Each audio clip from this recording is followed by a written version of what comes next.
নির্ভুল ভোটার তালিকা করার কাজ কমিশনের। কোনো বৈধ ভোটার নাম বাদ দেওয়া যাবে না। যারা মৃত ভুয়ো তাদের নাম বাদ দিতে হবে। এসআইআর ঘোষণার পর রাজ্য মুখ্য নির্বাচনী আধিকারিকের ডাকা সর্বদলীয় বৈঠকে এই কথা বলল সিপিআইএম। সুজন চক্রবর্তী বলেন, কমিশনের মনোভাব দেখে মনে হলো তারা এখনো পুরোপুরি প্রস্তুত নয় এই কাজের জন্য।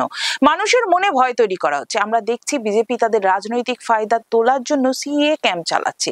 কমিশনের কাছে দাবি জানানো হয়েছে এই কাজ বন্ধ করার। নির্বাচন কমিশনের পক্ষ থেকে নির্দেশ দেওয়া হয়েছে যে রাজনৈতিক দলের বিএলএদের নির্দিষ্ট পার্টির ভোটার হতে হবে। এই বিষয়ে আপত্তি জানিয়ে সিপিআইএম এর পক্ষ থেকে এদিন দাবি করা হয়েছে বিএলও যদি অন্য পার্টির থেকে হতে পারে তবে বিএলএরাও অন্য পার্টি থেকে হতে পারেন। বৈঠকে উপস্থিত অন্যান্য দল এই বিষয়ে সহমত জানিয়েছেন।